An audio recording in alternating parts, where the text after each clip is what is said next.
एक बार नारद जी नारायण नारायण जपते पृथ्वी लोक से जा रहे थे तो एक स्त्री उन्हें रास्ते में मिली। वह स्त्री नारद जी से कहने लगी कि नारद जी, अब जब आप विष्णु भगवान से मिलने जाएं तो उनसे मेरे एक सवाल का जवाब जरूर पूछना कि मुझे संतान उत्पत्ति कब होगी।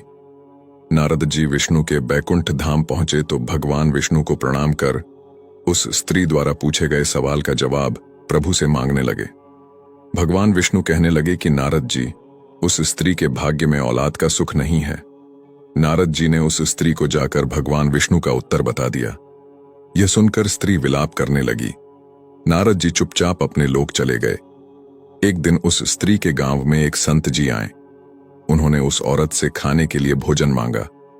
औरत ने पूरे श्रद्धा भाव से संत को भोजन करवाकर संतुष्ट किया।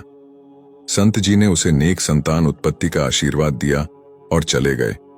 कुछ समय पश्चात उस स्त्री के घर में एक सुंदर से पुत्र ने जन्म लिया। कुछ वर्ष के पश्चात नारद जी पुनः उस गांव में पधारे तो उस स्त्री ने उलाहना देते हुए कहा कि नारद जी, आपने तो कहा था कि मेरे भाग्य में संतान सुख नहीं है, लेकिन संत जी के आशीर्वाद से मुझे संतान प्राप्ति हुई है। इतना सुनते ही नारद जी भगवान विष्णु के पास पहुंचे, क्योंकि उनको अपने प्रश्न का उत्तर चाहिए था।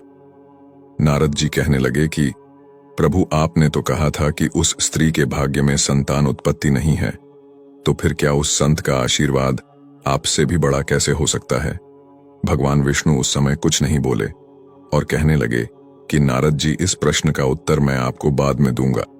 इस समय आप ऐसा करें, पृथ्वी लोक पर जाएं और मेरे लिए एक कटोरा रक्त का ले आए। प्रभु की आज्ञा का अनुकरण करते हुए नारद जी पृथ्वी लोक पर पहुंचे और बहुत से मनुष्यों से उन्होंने एक कटोरा रक्त मांगा। कोई यह बात सुनकर उनका उपहास उड़ाता तो कोई गुस्सा करता, लेकिन कोई भी रक्त देने को तैयार नहीं हुआ। भगवान विष्णु जी की कृपा से नारद जी जंगल में उन्हीं संत जी के पास पहुंचे जिसने उस स्त्री को औलाद होने का आशीर्वाद दिया था। नारद जी संत जी को बताया कि भगवान विष्णु के लिए एक कटोरा रक्त चाहिए। संत जी ने सहर्ष अपने शरीर से रक्त निकाला और एक कटोरा रक्त का नारद जी को सौंप दिया। नारद जी रक्त लेकर भगवान विष्णु के पास पहुंचे। भगवान विष्णु कहने लगे कि क्या आप जानते हैं, यह वही संत ने जिसने उस स्त्री को औलाद होने का आशीर्वाद दिया था।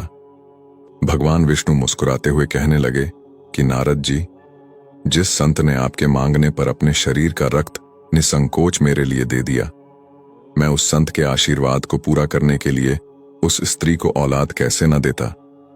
नारद जी, आप भी तो उस स्त्री को आशीर्वाद दे सकते थे, उसके लिए दुआ कर सकते थे। आप भी तो रक्त दे सकते थे, लेकिन आपने ऐसा नहीं किया। लेकिन उस संत ने सच्चे मन से उस स्त्री के लिए दुआ की थी और निस्वार्थ भाव से मेरे लिए रक्त दिया था। ऐसे संतों का कथन मैं कैसे असत्य होने दे सकता हूं।